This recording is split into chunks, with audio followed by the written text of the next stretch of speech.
The autumn sun cast long shadows across the family's backyard in Portland, Oregon. It was a Saturday afternoon in late September, the kind of day that made you forget winter was coming. 7-year-old Sophie stood at the kitchen window, her small hands pressed against the glass, watching her mother's boyfriend toss a tennis ball across the deck. Their golden retriever, Buddy, bounded after it with pure joy, her golden fur shimmering in the afternoon light. Sophie loved Saturdays when her mom worked the hospital shift. It meant she got to stay home with mom's boyfriend. Well, that's what always said that he was babysitting. But lately, Sophie had begun to understand that lived with them now. His clothes hung in mom's closet. His toothbrush sat next to hers in the bathroom. His coffee mug appeared in the cabinet. He was always there, always watching, always present in a way that made Sophie's stomach feel tight. Seemed nice most of the time. He bought her ice cream. He helped her with her math homework. He laughed at her jokes.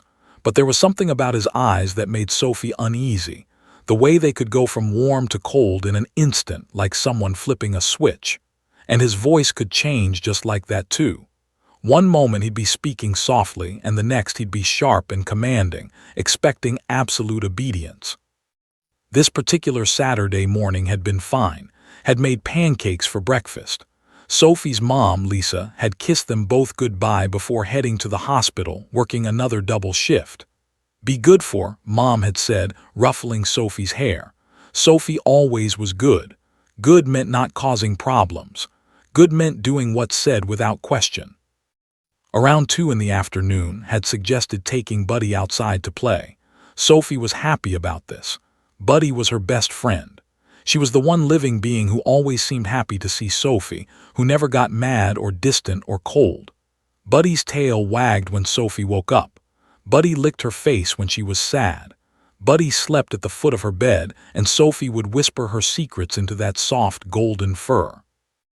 But had been drinking. Sophie recognized the signs now. There was the way he moved, not quite steady, not quite fluid. The way his speech was slightly slower, his words slightly thicker. The way he seemed less careful about his usual rules. Today, he'd left his beer bottle on the patio table while they played with Buddy, then gone inside to get another. Sophie knew better than to point this out. Didn't like being questioned about his drinking. When he came back outside, seemed louder, more boisterous. He threw the tennis ball harder, faster, expecting Buddy to retrieve it instantly. Buddy, eager to please and completely focused on the game, didn't notice that had thrown the ball dangerously close to the edge of the elevated deck. The wooden platform was about 4 feet off the ground, surrounding the backyard on 2 sides. There was a set of stairs leading down, but they were several feet away from where the ball had landed. Sophie watched as Buddy's instincts kicked in. The dog sprinted after the ball, her legs pumping, her eyes locked on her target. Buddy didn't see the edge. Buddy didn't understand geometry or physics or danger. All Buddy knew was that her beloved human had thrown something, and she had to get it. Sophie's breath caught in her throat as she watched it happen in slow motion. Buddy's front paws left the deck. For a moment, the dog was airborne, still reaching for the ball that had rolled off into the grass below. Then gravity took over. The impact was horrible. Buddy hit the ground with a sickening thud, the sound of her body connecting with earth and grass. Immediately, the dog let out a yelp, not the playful yip of excitement, but a sharp, piercing cry of pure pain. Sophie's hands pressed harder against the window glass. Her eyes went wide. A small sound escaped her throat. From her vantage point inside the kitchen, Sophie could see Buddy struggling to get up, favoring her back left leg. The dog was trembling, confused and hurting, trying to understand what had happened. Was frozen on the deck, his hands still extended in the throwing position, his face registering shock. Sophie's 7-year-old brain processed the situation instantly. An accident. A bad one. Buddy was hurt. She needed help. And it was fault. He'd been reckless, throwing the ball too close to the edge while he wasn't thinking clearly because he'd been drinking. Without thinking, Sophie ran outside. "Buddy," she called, her voice panicked. "Buddy, are you okay?" She knelt beside the dog, who was now lying in the grass, breathing heavily, her eyes showing the whites. Buddy's leg was bent at an odd angle. Sophie could see something wet, blood matting the fur on the dog's side. Rushed down the deck stairs. Okay, she's going to be fine, he said, his voice taking on that strange quality Sophie recognized, the one that meant he was already constructing a narrative. Just an accident. Dogs are tough, but we need to get her to the vet immediately. He scooped Buddy up and the dog whimpered with pain. Sophie followed him to the car, her mind racing. Drove to the emergency veterinary clinic across town, and Sophie sat in the back, stroking Buddy's head, whispering apologies and reassurances. At the clinic, told the veterinarian a completely different story.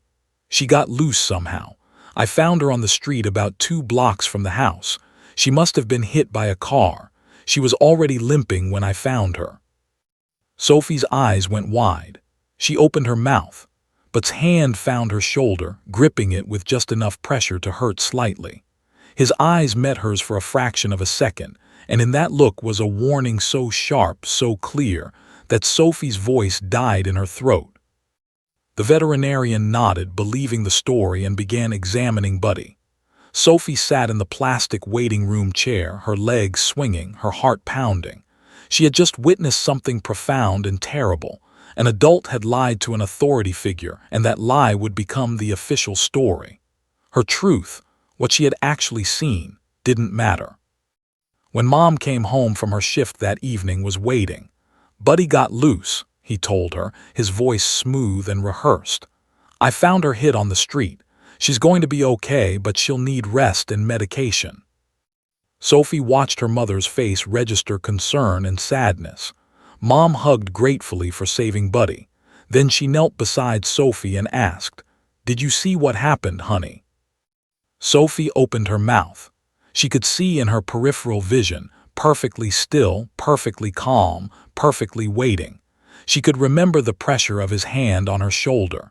She could feel the weight of his warning. "No, Mommy," Sophie whispered. "I didn't see anything." It was the first big lie of her life, but she didn't tell it did. And Sophie simply agreed to it by staying silent. In that moment, something inside her small chest broke. She learned that truth could be rewritten. She learned that adults in power could reshape reality and everyone would believe them. She learned that speaking up came with a cost. That night, Sophie lay in bed with Buddy, whose medication made her drowsy and pained. Sophie's heart ached worse than Buddy's leg. She had learned the most dangerous lesson a child could learn, that silence was sometimes the only safe choice, and that keeping a secret, even when it hurt, was sometimes the price of survival. The lie would haunt her for years to come. 3 years had passed since the lie about Buddy's accident. Sophie was now 10 years old, and the world she inhabited had become increasingly small, increasingly controlled, increasingly suffocating. The lie hadn't been forgotten. It had become the foundation upon which had built an entire architecture of manipulation that ensnared not just Sophie, but her mother as well. Buddy still had a slight limp. The veterinarian had said her leg would never be perfectly straight again, that the injury had caused permanent damage. Every time Sophie watched Buddy walk, especially when the weather changed and the old injury seemed to bother her, Sophie remembered. She remembered carelessness. She remembered his lie. She remembered her own betrayal, not of but of herself.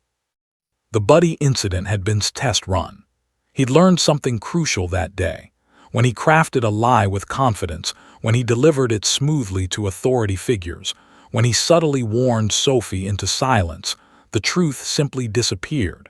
It worked so well that he began applying the same technique to everything.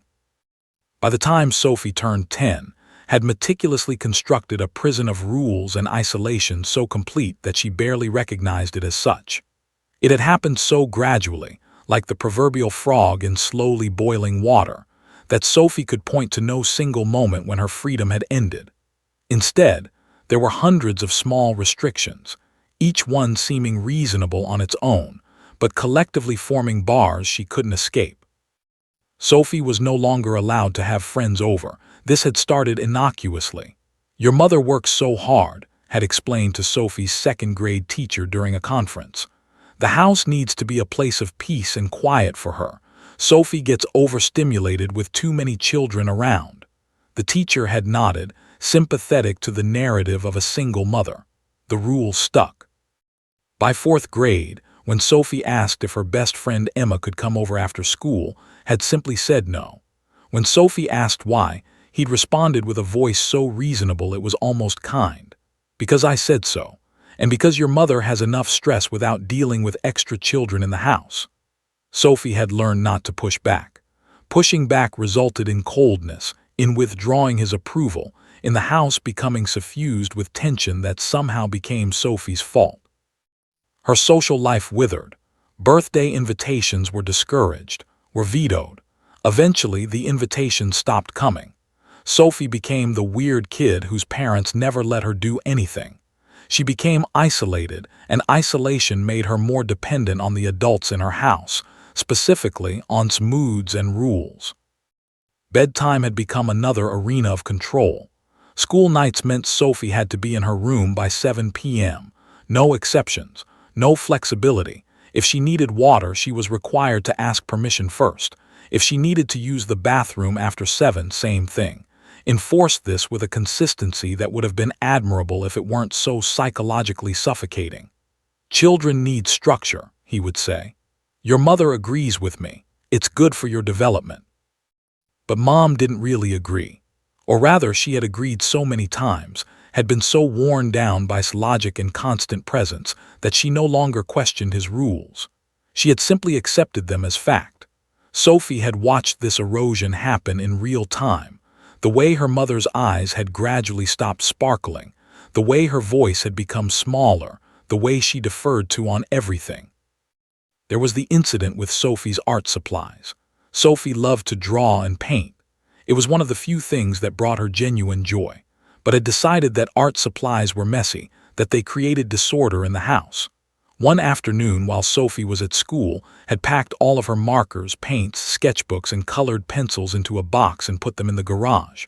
When Sophie came home and asked where they were, simply said, "You don't need them anymore. You're getting too old for that kind of thing." Plus, they were making a mess. Sophie had looked at her mother, hoping for support, but Mom had just given her a tired smile and said, "'S probably right, honey. You do need to focus more on your studies anyway." The art supplies had never come back. There were the whispered conversations Sophie overheard at night. Would sit with Mom on the couch, while Sophie pretended to be asleep on the stairs, listening. "Your daughter is becoming a problem," would say, his voice not mean but disappointed. "She's disrespectful. She rolls her eyes at me. I'm only trying to help, but she doesn't appreciate it." "I know," Mom would respond quietly. "I'll talk to her." But the conversations about Sophie were never actually about specific things Sophie had done. They were about perception.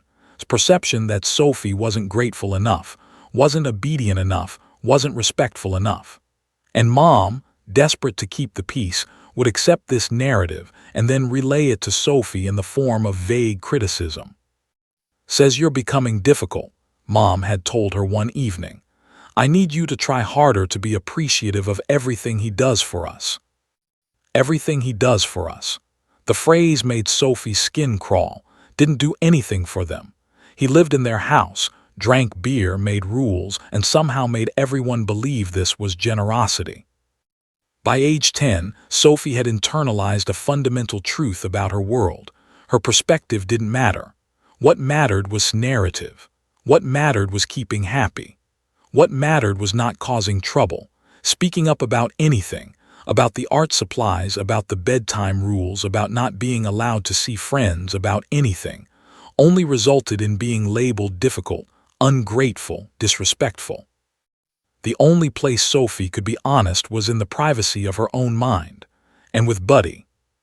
Every night, Sophie would lie in bed with Buddy's head on her pillow, and she would whisper everything she couldn't say aloud. She'd tell Buddy about the rage she felt at losing her art supplies. She'd confess her fear about the isolation, the way she'd become invisible at school because she never got invited to anything anymore. She'd describe the suffocating feeling of control, The way even her bedtime was dictated, the way she couldn't even go to the bathroom without asking permission. Buddy would listen with those soulful golden eyes, never judging, never dismissing Sophie's feelings. Buddy would lean into her, offering comfort that no adult in Sophie's life provided. And Buddy never told anyone Sophie's secrets. Buddy never used them against her. Buddy never pretended not to understand. But even Buddy's comfort couldn't entirely fill the growing void inside Sophie. She was becoming hollowed out, losing herself piece by piece. She stopped raising her hand in class. She stopped trying to make friends. She went through the motions of being a good daughter and a good student, all while feeling completely invisible. The worst part was knowing that her mother didn't see what was happening. Or maybe she did see it, but she was too trapped in her own relationship with to intervene. Either way, Sophie was alone, except for Buddy, who remained her only true ally in a house that increasingly felt like a carefully constructed trap. And Sophie, at 10 years old, had already learned the most dangerous lesson of all, that speaking truth in a world built on lies was a luxury she couldn't afford. The tension in the household had been building for weeks like pressure behind a dam. His mood swings had become more extreme. His drinking had increased. The rules had, but Sophie had learned not to comment on any of it. She simply tried to be invisible, to cause no friction, to do everything perfectly. It was a Friday evening in March. Sophie's mother had come home late from the hospital, exhausted from a 12-hour shift. She'd worked overtime to pay for unexpected bills. The transmission in her car needed repair, and there was a water leak in the bathroom that refused to fix himself, saying it wasn't his responsibility. Every dollar Mom earned went toward expenses, which meant she had less money for anything else. Had no job. He drank expensive beer and watched television and made rules. Sophie noticed her mother's shoulders were particularly slumped that evening. Mom looked defeated before the night even began. She changed out of her scrubs and asked what he wanted for dinner. "I don't know, what are you making?" he responded, not looking up from the television. "I was thinking maybe pasta. I'm really tired, so something simple." "You're always making pasta," interrupted, his voice already taking on that sharp edge. "That's boring. You never think about what I want. You only think about yourself and Sophie." Sophie, doing her homework at the kitchen table, tensed. She recognized the tone. It was the beginning of a spiral. "I work 10-hour shifts. I'm exhausted. Pasta is." "Pasta is what you make when you don't care enough to think about anyone else's preferences," he said, finally turning to look at Mom with an expression of disgust. "You know what? Forget it. I'll just grab something myself." He stood up and walked to the kitchen, opening the refrigerator with unnecessary force, letting it bang against the wall. He pulled out a beer, his third since Mom had gotten home, and cracked it open. Sophie watched the ritual, her stomach twisting. "You always do this," Mom said quietly, her voice shaking slightly. "Every time I try to do something nice, you find a reason to make me feel bad. I'm doing my best. I'm doing everything I can." "Your best," laughed, but it was the kind of laugh that held no humor, only cruelty. "Your best is pathetic. You're a pathetic mother, a pathetic girlfriend, and frankly, you're a pathetic person." Sophie saw her mother flinch as if physically struck. She watched Mom's eyes fill with tears. "That's not fair," Mom whispered. "I love you. I'm trying so hard." "Well, try harder," said coldly. Then he sat back down on the couch, dismissing her completely, as if she had already ceased to exist. Sophie finished her homework quickly and quietly. She knew the best strategy was to be unremarkable, to not draw attention. But her mother was spiraling. Sophie could see it in the way Mom's hands shook as she prepared the pasta, in the way she kept glancing at, as if hoping he would say something kind to take back his words. He didn't. Dinner was tense and mostly silent. Criticized the pasta anyway, saying it was overcooked. He complained about the sauce, saying it was too bland. Every bite he took became ammunition for another insult. Mom barely ate. She just sat there, absorbing the criticism, trying to make herself smaller. After dinner, drank another beer, then another. His voice became louder, more aggressive. He started bringing up things from months ago, old grievances, perceived slights, moments he claimed proved that Mom didn't love him enough. It was the familiar pattern, the cyclical abuse that Sophie had become accustomed to, but tonight something felt different. Tonight, the intensity seemed ratcheted up to a new level. "You know what your problem is," said, standing now, swaying slightly, gesturing with his beer bottle. "You don't appreciate anything I do. I've been patient. I've been kind. I've tried to help you and your daughter, and this is how you repay me. With pasta, with disrespect." "I don't disrespect you," Mom said, her voice very small now. "I'm sorry if you felt." "You're sorry. You're always sorry. But you never actually change. You're going to spend your entire life being mediocre and ungrateful, and you're going to teach your daughter to be the same way."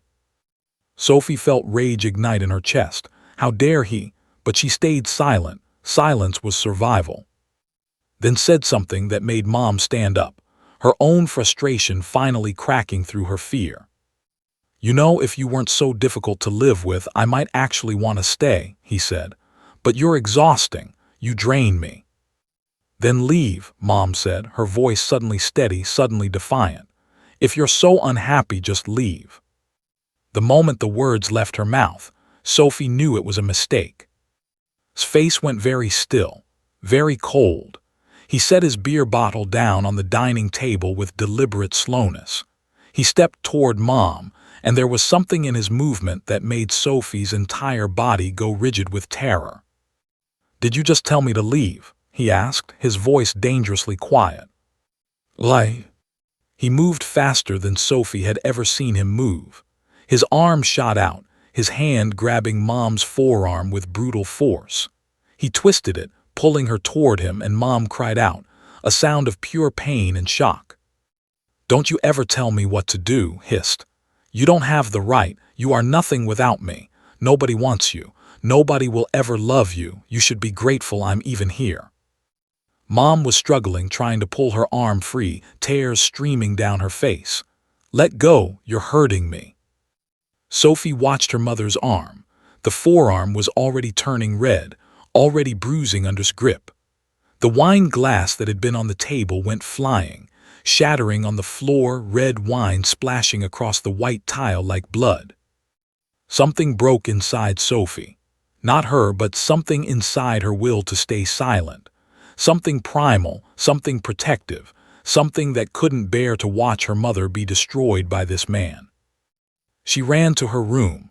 Her hands were shaking as she pulled out the tablet she kept hidden under her pillow, the one she'd bought with birthday money from her grandmother, the one she kept charged and ready for emergencies she couldn't name.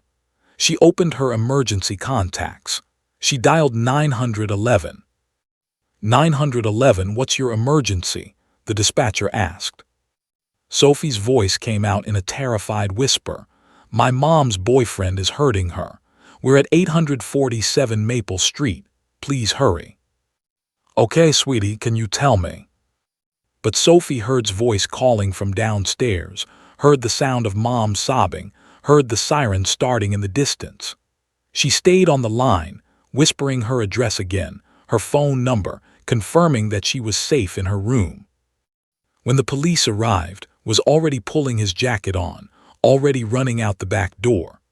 By the time the officers got inside, Mom was sitting on the kitchen floor, cradling her arm, her entire body trembling. Sophie came downstairs slowly. An officer approached her gently. "Is this your daughter?" the officer asked Mom. Mom nodded, unable to speak, and held out her good arm. Sophie ran to her, and for the first time in 3 years she let herself cry. She cried for all the silence she'd maintained, for all the lies she'd accepted, for the art supplies that had been taken, for the friends she'd lost, for the freedom that had been stolen. Buddy appeared at the top of the stairs, sensing the chaos, and descended slowly. The dog walked directly to Sophie and Mom, laying her head on Sophie's lap, offering what comfort she could. That night everything changed.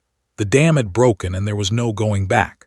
The police report was filed but was never arrested. The officer had told Mom that while the grab left visible bruises, it didn't automatically constitute a crime. Had left the scene, and without him present for immediate arrest, without witnesses other than family members, the case would be difficult to prosecute. He was told he couldn't return to the residence, but that was the extent of the immediate consequences. What happened next was worse than Sophie could have imagined. Hired a lawyer, a very good lawyer. His name was Mark, and he was a shark in an expensive suit. Within 3 days, filed a custody petition, claiming that he had been the primary caregiver for Sophie during the marriage, which was technically true, though the framing made it sound like he'd been nurturing and loving rather than controlling and abusive. He claimed that Mom was unstable, that she had a pattern of making false accusations against him, and that Sophie had been coached by her mother to make up stories about abuse. Sophie learned about this when Mom came home with a summons. Her hands were shaking as she read the legal papers. "He's fighting for custody," Mom said, her voice hollow. "He wants Sophie." The thought of Sophie being forced to stay with, of him having any control over her life, sent panic through Sophie's entire body. She couldn't breathe properly for several minutes. She went to her room and lay on the floor with Buddy, her heart racing, her mind spiraling with catastrophic possibilities. Mom called a family law attorney the next day. Her name was, and she was competent and kind but clearly exhausted by the system she worked in. When reviewed the case, her expression became grave. "The problem," explained to Mom and Sophie over a video call. Sophie didn't know if she should be there, but Mom wanted her to understand what they were facing is that family law is complex. Attorney will argue that the grab could have been a moment of anger that doesn't define his entire character. He'll present character witnesses. He'll argue that children sometimes misremember or are influenced by parental pressure. Without clear photographic evidence of severe injury, without multiple incidents of documented abuse, without witnesses outside the family, this becomes a he said, she said situation. And unfortunately, courts sometimes side with the accused when the evidence is ambiguous. "But there are bruises," Mom said, her voice rising. "Sophie saw it, the police came, there's a report." "The report exists, yes," interrupted gently. "But it doesn't prove anything criminal happened. And more importantly, attorney will argue that even if there was an altercation, it was a one-time incident, not a pattern of abuse. Without establishing a pattern, without showing consistent danger, custody courts are often reluctant to severely restrict parental rights." Sophie felt her stomach drop. A pattern. They needed to prove a pattern. But how could they prove years of psychological manipulation? How could they quantify the damage of isolation, rules, control? Those things didn't leave bruises. "What about the emotional abuse?" Sophie heard herself asking. "What about the way he isolated me from friends? What about?" Looked at Sophie with sympathy but also with a kind of tired realism. "Those are valid concerns, Sophie, but they're difficult to prove in court. We'll argue that he was implementing appropriate discipline. He'll say the bedtime rules were for your safety. He'll frame the restriction on friends as parental concern. And frankly, many people, including judges, don't always recognize these things as abuse because they're not physical." The next 2 weeks became a blur of legal proceedings. Attorney filed motions. Mom had to provide detailed accounts of every incident. Sophie had to sit through meetings with, recounting things she'd never wanted to put into words, never wanted to officially document. Then came the psychological evaluation. The court had ordered that Sophie see a court-appointed child psychologist to assess her credibility and mental state. Dr. Ellen was a woman in her 60s with gray hair and a sympathetic expression that put Sophie slightly at ease, until the questioning began. "Sophie, I'm going to ask you some questions about your memories," Doctor had said gently. "I want you to know that it's okay if you don't remember things perfectly. Children often mix up details or remember things differently than they actually happened." The entire evaluation felt designed to undermine Sophie's credibility. Doctor would ask Sophie to describe an incident, then ask her to describe it again, looking for any inconsistency. When Sophie's descriptions didn't match word for word, Doctor would write something in her notes. Sophie could see the notation being made and felt her heart sink. "Do you think your mother might have told you stories about that influenced what you remember?" Doctor asked at one point. "No," Sophie said. "I remember what happened, I was there." "But memories can be very plastic, especially for children," Doctor continued. "Particularly when there are strong emotions involved, or when an adult has discussed the event with you multiple times.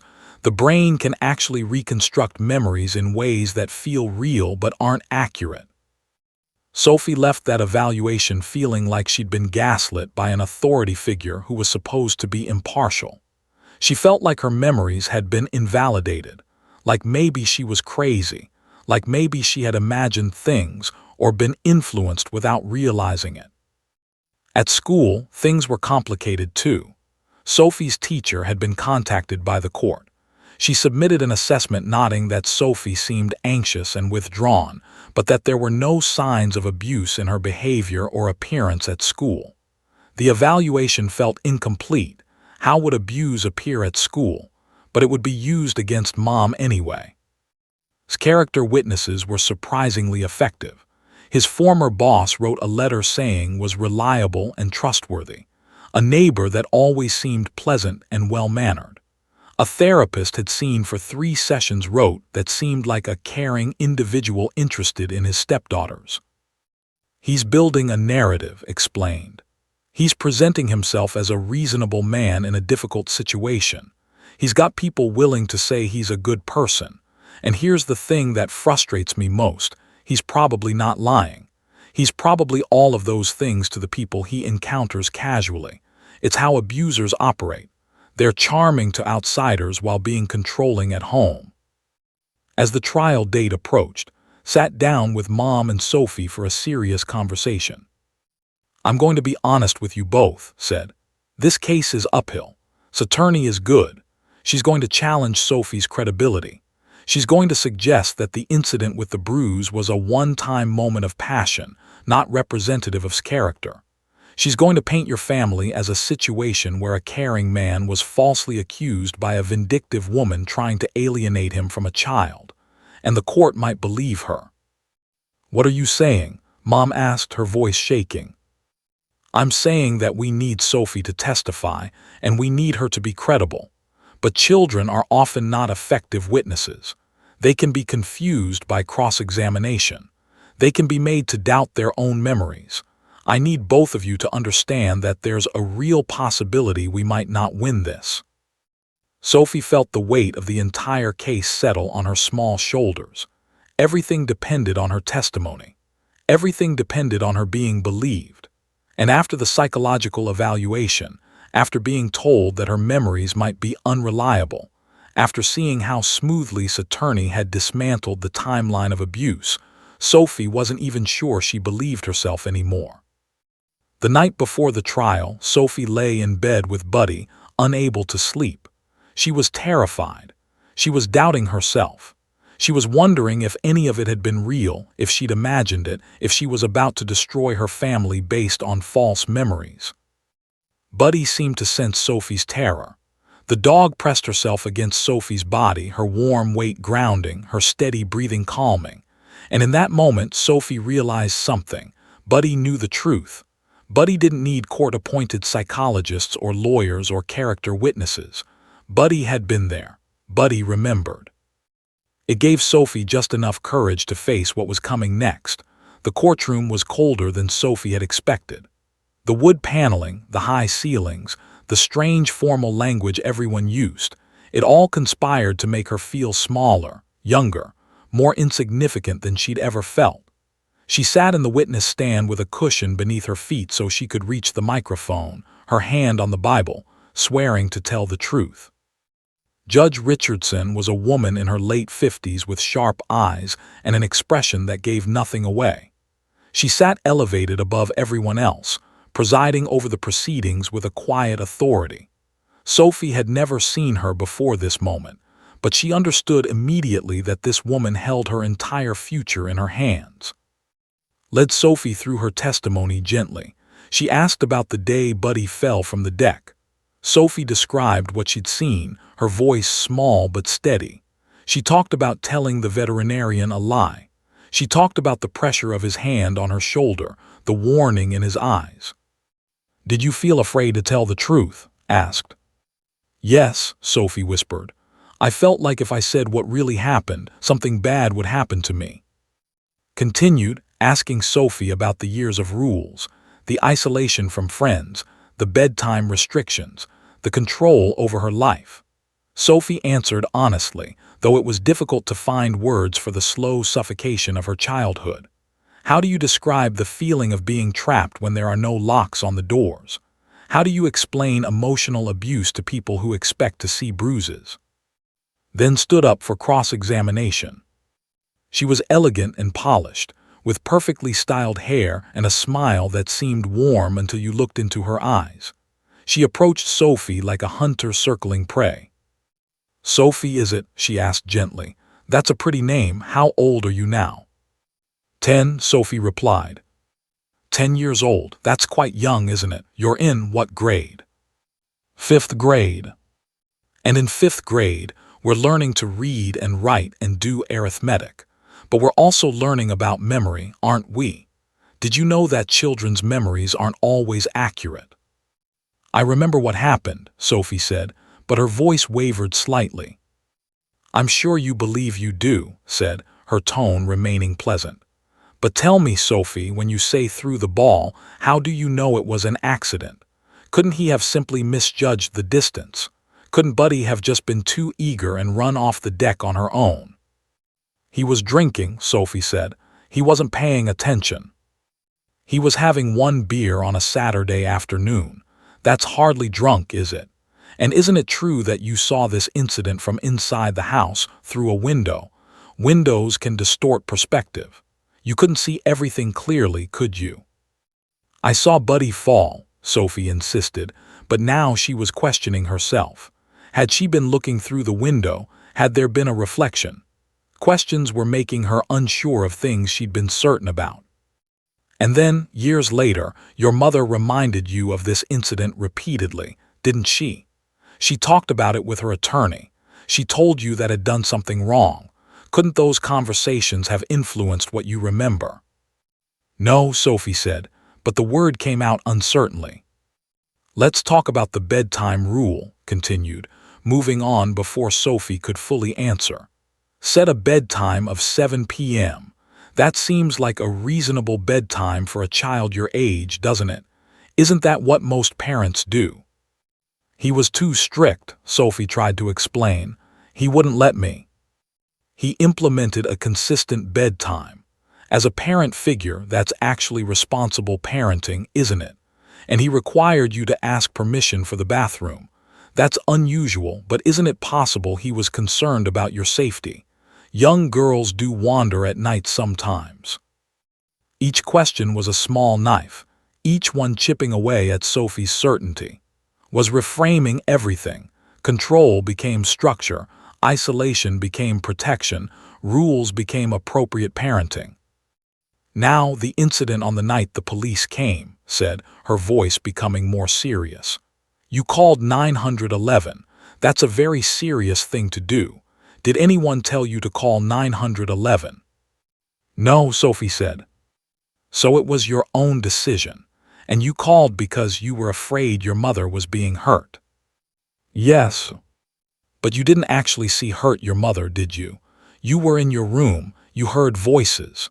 You heard your mother cry out, but you didn't see the actual contact, correct?" Sophie hesitated. She had seen the aftermath, Mom's bruised arm, her tears, but was right that she hadn't seen the exact moment of grabbing. "I saw her arm," Sophie said weakly. "You saw bruising on her arm, but bruises can happen in many ways, can't they? Your mother could have bruised herself. It's possible she fell.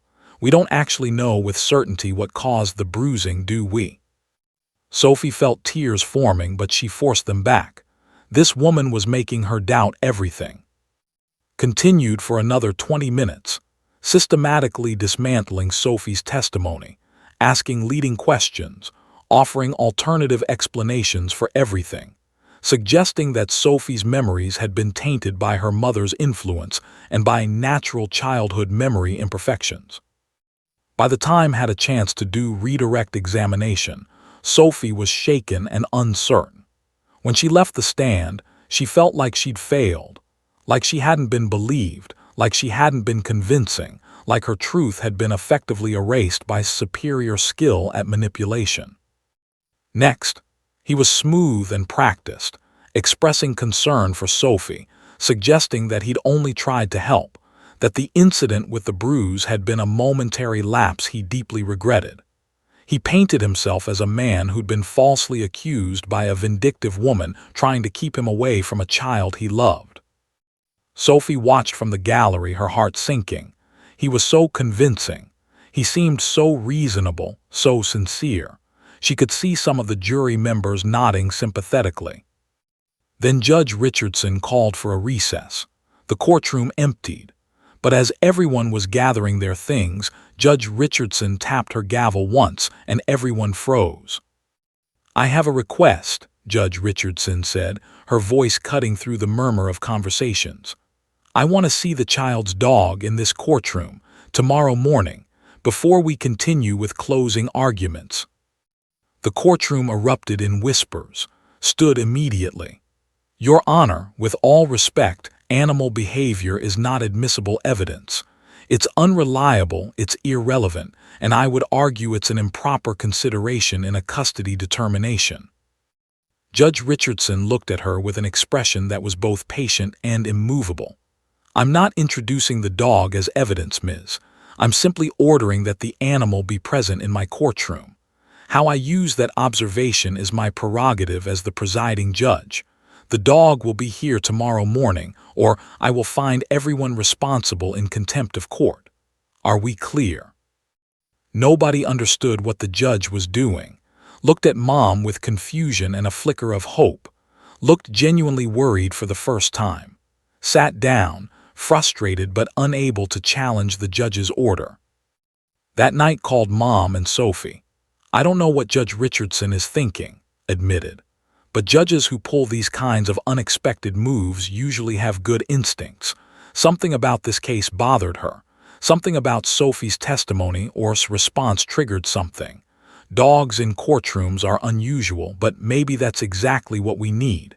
Maybe it will remind the judge of something important." Sophie went home and held Buddy close.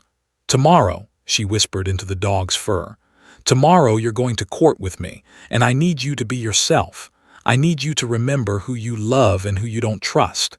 Can you do that, girl?" Buddy licked Sophie's face, and Sophie felt a spark of hope ignite in her chest. She didn't fully understand what the judge wanted, but she understood one thing with absolute certainty. Buddy knew the truth. Buddy had been there through everything. And tomorrow, somehow, that truth might finally matter. The next morning arrived with a weight that Sophie could feel in her bones. She had barely slept, her mind churning with anxiety and desperate hope. At 7:30 a.m., a professional animal handler arrived at their house, a woman named Carol who specialized in bringing therapy animals to various environments. Carol was calm and professional, explaining to Sophie that Buddy would need to be on a leash, that she should remain composed, and that everything would be fine. "Does Buddy do well in new environments?" Carol asked. "She's brave," Sophie said. "She's never scared of anything except," Sophie paused, "except she gets scared around him." Carol nodded, making a mental note. "That's good to know. Dogs are excellent judges of character. They sense things humans sometimes miss." When they arrived at the courthouse, the hallway was already filling with people. Press had gotten wind of the unusual request. A dog in a custody hearing was strange enough to generate local news interest. Reporters approached with cameras and microphones, but quickly ushered Sophie and Mom away to a private waiting room. "Remember," told Sophie, "the judge just wants to observe Buddy's behavior. Be natural. Let Buddy be herself. That's all that matters." Inside the courtroom, Judge Richardson had already ordered the gallery cleared except for essential personnel. Sat at her table, arms crossed, her expression skeptical. Sat beside her, looking genuinely confused. He had no idea what the dog was supposed to prove. Judge Richardson entered, her expression unreadable. She looked directly at Carol. "Bring the dog in, please." Carol led Buddy through the courtroom doors. The golden retriever entered calmly, her leash held gently. Buddy had been to a courthouse before. Carol trained therapy dogs for various settings, so she wasn't particularly overwhelmed. But as soon as Buddy's eyes scanned the courtroom, Sophie saw the dog's entire demeanor shift. Buddy's ears perked up when she saw Sophie. Her tail began to wag. "I'd like the child to interact with the animal first," Judge Richardson said. Looked at Sophie and nodded. Sophie stood on shaky legs and walked to the middle of the courtroom. When Buddy saw Sophie walking toward her, something magical happened. The dog's entire body began to wiggle with joy. She strained against the leash, whimpering softly, not a bark, but a sound of pure recognition and love. Sophie knelt down, and Buddy nearly knocked her over with enthusiasm. The dog pressed her entire body against Sophie, her tail wagging so hard it made her whole back half move. Buddy licked Sophie's face repeatedly, nuzzled into her neck, made soft crying sounds of absolute joy. It wasn't an aggressive enthusiasm. It was the greeting of a beloved companion, the physical manifestation of unconditional love and loyalty. Sophie buried her face in Buddy's fur, and without meaning to, tears began to stream down her face. This was the truth.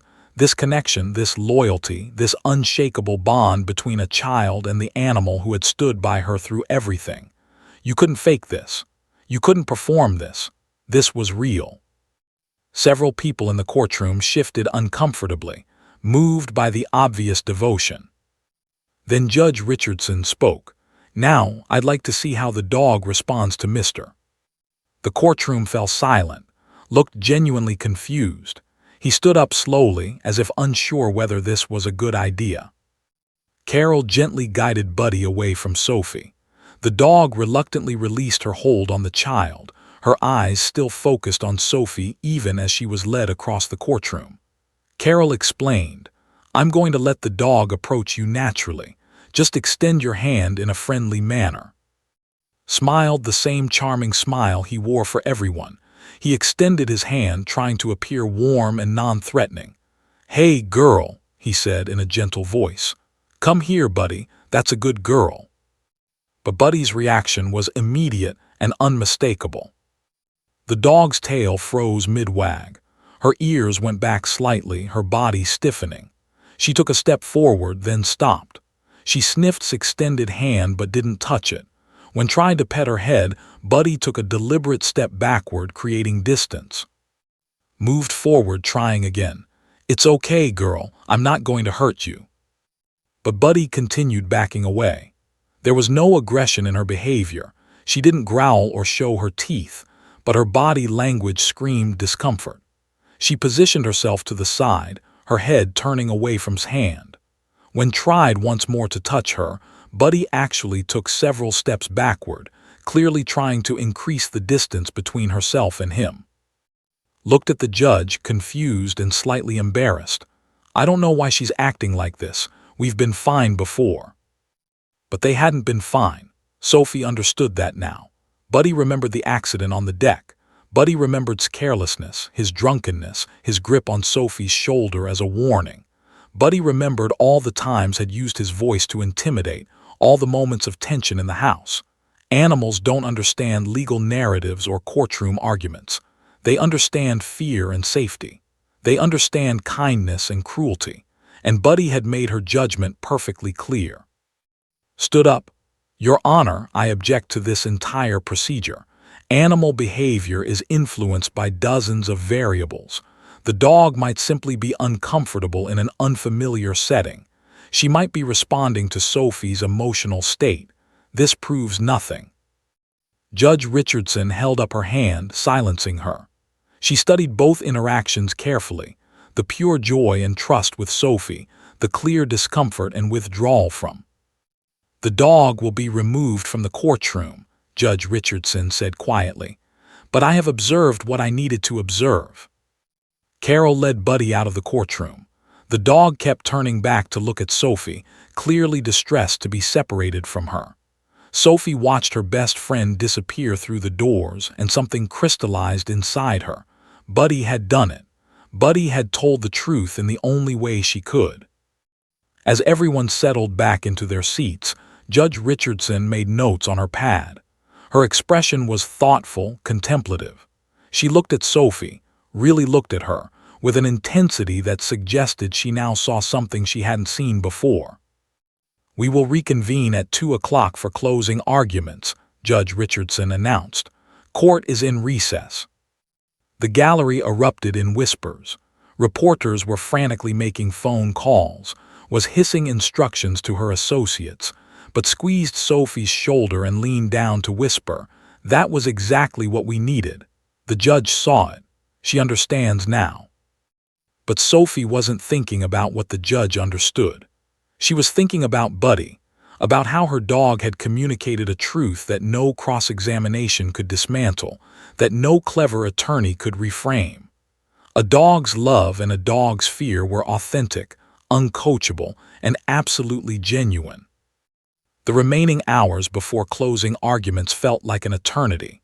Sophie sat in the waiting room, her heart still pounding, replaying those moments over and over. She had seen how Buddy responded to her and to. There was no ambiguity, no gray area, no room for interpretation. The dog knew who was safe and who was dangerous. And now, Sophie hoped, the judge knew too. The courtroom filled again at 2 o'clock with the intensity of a pressure cooker. Everyone sensed that something extraordinary was about to happen. The reporters in the gallery leaned forward. The court stenographer's fingers hovered over her machine. Judge Richardson took her seat with a deliberate slowness that commanded absolute attention. Began her closing argument with the confidence of someone who believed she'd won. She systematically addressed each point of Sophie's testimony, offering alternative explanations, emphasizing the unreliability of children's memories, and painting as a man who had simply tried to help a struggling single mother and her daughter. "What we've witnessed here," concluded, "is a tragic case of a child being influenced by an unstable mother to make false accusations against a man who cared deeply for her. Yes, there was an unfortunate incident involving a bruise, but one moment of anger does not negate years of devoted caregiving. I urge you, Your Honor, to see this case for what it truly is, a custody dispute driven by a vindictive woman, not by genuine abuse." His closing argument was passionate but felt inadequate in comparison. She talked about the pattern of control, the isolation, the emotional abuse, but her words seemed to float in the air without weight. The judge's expression remained unreadable. When finished, Judge Richardson leaned forward slightly. She looked directly at Sophie, who was sitting in the gallery with her mother. "I would like to speak with Sophie privately in my chambers," Judge Richardson announced, "before I issue my ruling." Immediately objected. "Your Honor, ex parte communication with a child witness is highly irregular and could compromise the integrity of these proceedings." "Noted," Judge Richardson said coolly, "but I am not questioning Sophie about the case. I am merely speaking with a child who has had an extraordinarily difficult experience. Will be present. You may have someone present as well, Ms., but we are having this conversation." In the judge's chambers, Sophie sat in a chair that was slightly too big for her, her feet dangling. Judge Richardson sat across from her, not from behind her imposing desk, but in a more casual position that somehow felt less threatening. "Sophie," Judge Richardson began, "I want you to know that this conversation is not part of the official record. I'm not asking you to testify again. I simply want to talk with you as one human being to another. Is that okay?" Sophie nodded. "I watched you with Buddy this morning," Judge Richardson continued, "and I want to ask you something very important. When Buddy was with you, what did you feel?" Sophie thought about this carefully. Safe, she said finally, and loved, like someone cared about me. And when Buddy was with. Scared, Sophie said immediately. She was scared of him, just like. Sophie's voice trailed off. Just like what? Judge Richardson asked gently. Just like I am, Sophie whispered. Just like I've always been scared of him, but I didn't know it was okay to say that. I thought I was being bad for being scared. Judge Richardson leaned forward, her expression intense. Sophie, listen to me very carefully. Being afraid of someone who has hurt you or your mother is not being bad. It's being smart. It's being truthful. Your body knows the difference between safe and unsafe. Buddy's body knew the difference, and that knowledge is more honest than any words in a courtroom. Back in the courtroom, the bailiff announced that Judge Richardson would deliver her ruling immediately, without waiting for the written decision. Sophie and her mother took their seats, sat with, looking confident but slightly nervous. Judge Richardson settled into her chair. This has been an unusual case, she began, and it has required me to think deeply about justice, truth, and what we mean when we talk about evidence. In a traditional legal framework, the evidence here is ambiguous. There is testimony that contradicts. There are alternative explanations offered for every incident. There is reasonable doubt about the severity and pattern of harm. But this morning, something happened that illuminated this case in ways that traditional evidence cannot. I observed an animal, an innocent creature incapable of being coached, incapable of lying, incapable of performing or manipulating, respond with absolute clarity to two different people in her life. Stood to object, but Judge Richardson held up her hand. I'm not basing my ruling on the dog's behavior as evidence, Ms. I am using it as a lens through which to re-examine the human testimony. When I observe a child's genuine love and safety with her mother, contrasted with an animal's clear fear and withdrawal from the defendant, it causes me to reassess the credibility of all the testimony presented here. The judge looked directly at Sophie. This child has attempted to tell the truth. She has been cross-examined, questioned, made to doubt her own memories, but her core truth, that she does not feel safe with, remains constant. Her body language shows it. The animal's body language confirms it, and I believe her. Sophie felt her heart beginning to race. She heard her mother's sharp intake of breath beside her.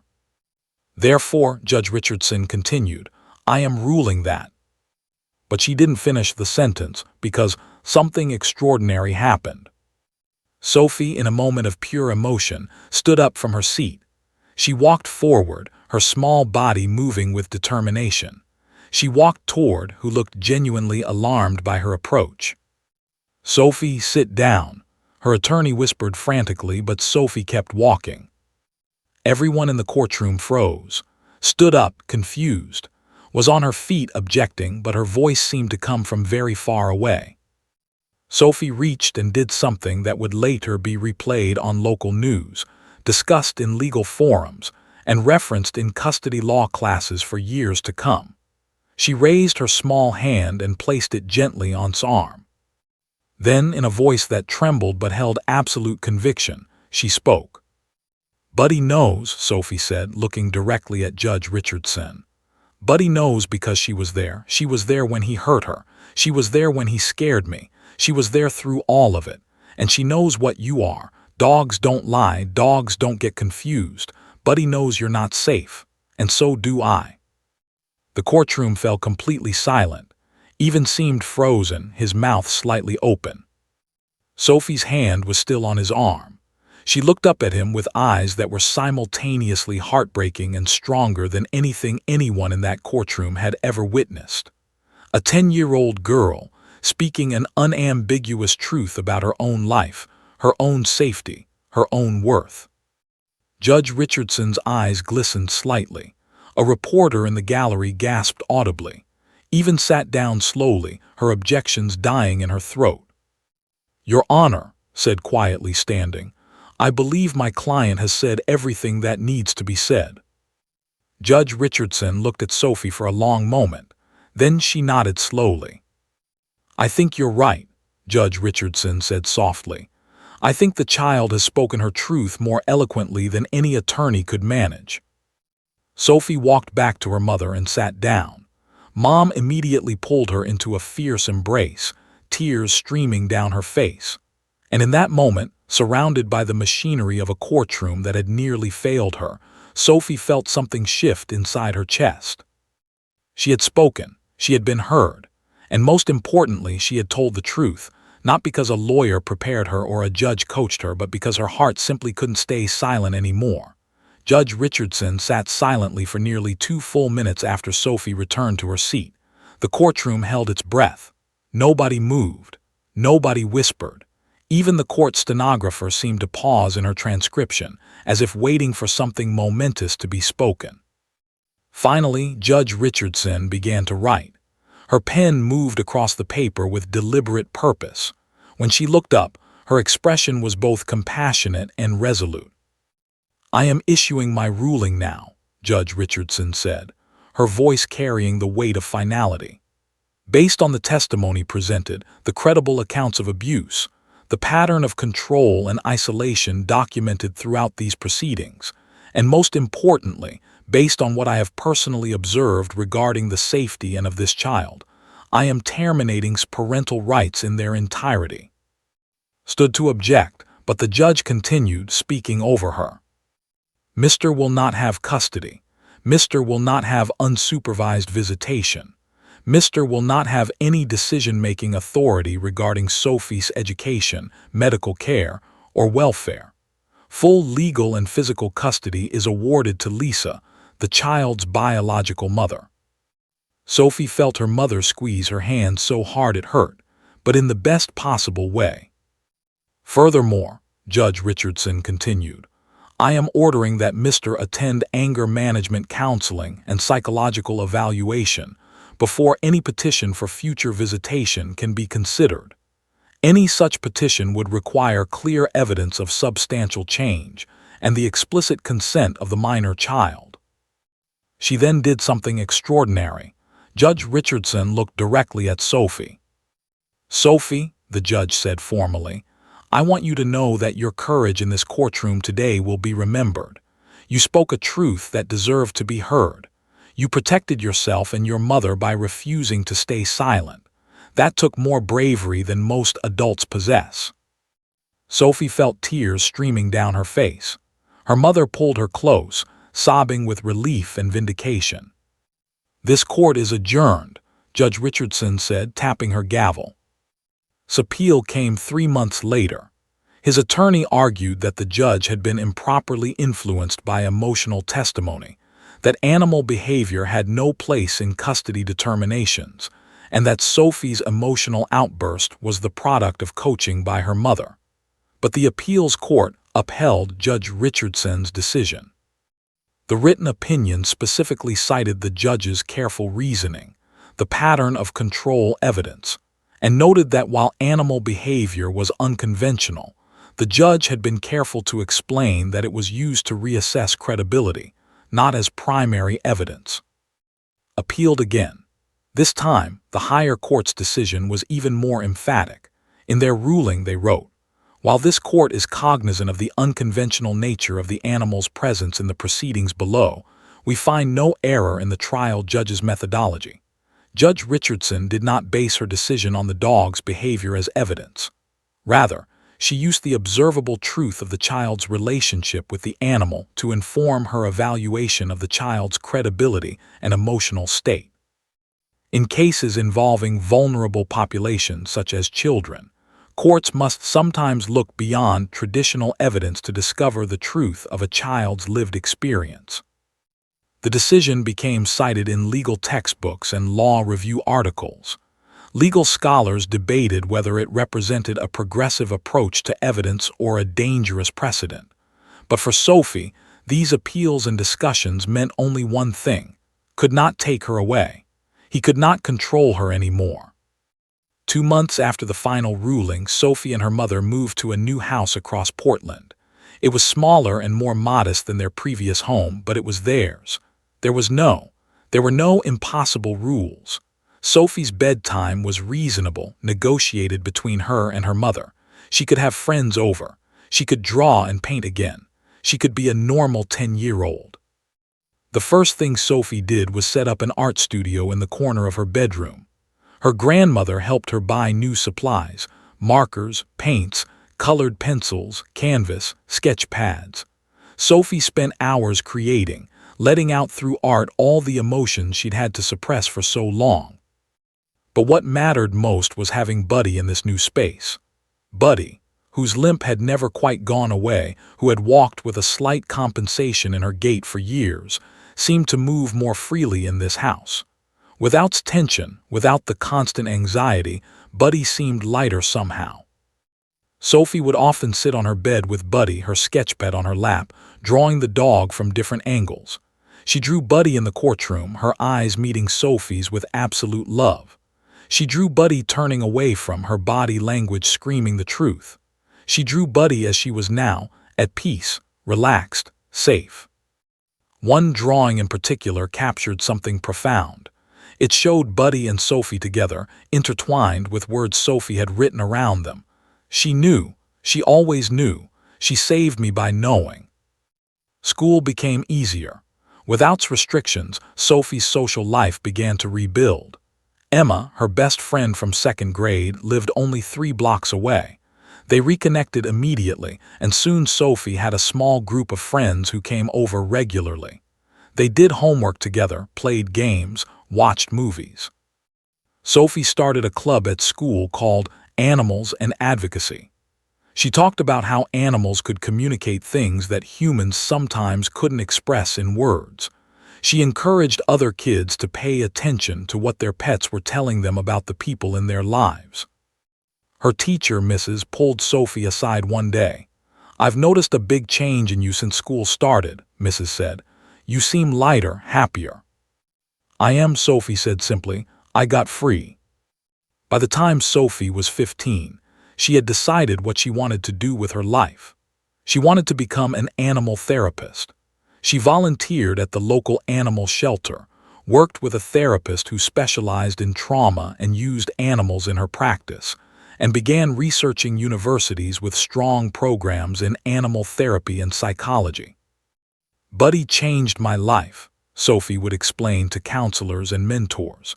"She showed me that truth lives in the body. It lives in how we respond to people who are safe and people who are dangerous. I want to help other people understand what their animals are trying to tell them."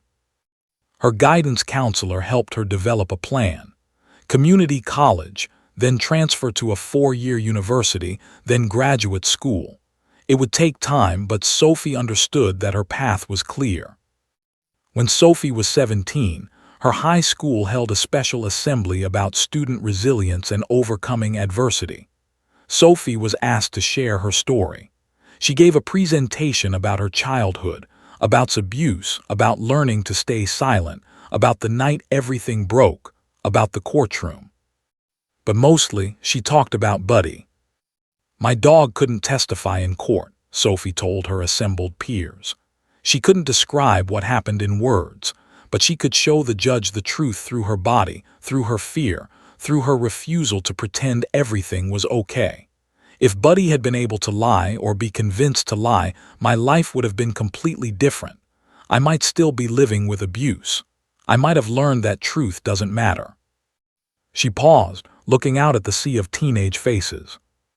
But Buddy couldn't lie, and that made all the difference. Buddy lived to be 14 years old. By that time, she was an older dog, her golden fur faded to silver, her movement slower. But she remained Sophie's constant companion. When Sophie came home from college breaks, Buddy's entire body would wiggle with the same joy she'd shown in the courtroom years before. Sophie was present when the vet gently helped Buddy pass. She held the dog's head in her lap, stroking her fur, whispering gratitude into the silver coat. "Thank you," Sophie whispered. "Thank you for knowing. Thank you for remembering. Thank you for being true when everything else was lies." Years later, when Sophie was in graduate school studying animal-assisted therapy, she discovered that Judge Richardson's courtroom ruling had become a teaching case. Law professors used it to discuss credibility, evidence, and the nature of truth. Animal behaviorists referenced it in discussions about how animals perceive human danger. Sophie reached out to Judge Richardson and they met for coffee. The judge, now retired, smiled with warm recognition. "Do you know what that moment taught me?" Judge Richardson asked. "It taught me that truth isn't always verbal. Sometimes it's in a child's voice. Sometimes it's in an animal's refusal to lie. Sometimes it's in the courage it takes to touch someone you fear and tell them what you know. You taught me more about justice that day than I learned in 30 years on the bench." Sophie became a renowned animal therapist, working primarily with trauma survivors, both human and animal. She wrote a book called What the Animals Know, using pet behavior to understand and heal from abuse. She trained other therapists in animal-assisted therapy for PTSD and abuse recovery. But her most important work happened in quiet rooms with broken people and their animals, helping them understand that if their pet wouldn't trust someone, neither should they. Helping them learn that the animal's truth was wisdom. And always, somewhere in her office, she kept a photograph from that day in the courtroom. A young girl with her hand on a man's arm, speaking a truth that changed everything. The caption read, "Buddy knew, and that made all the difference."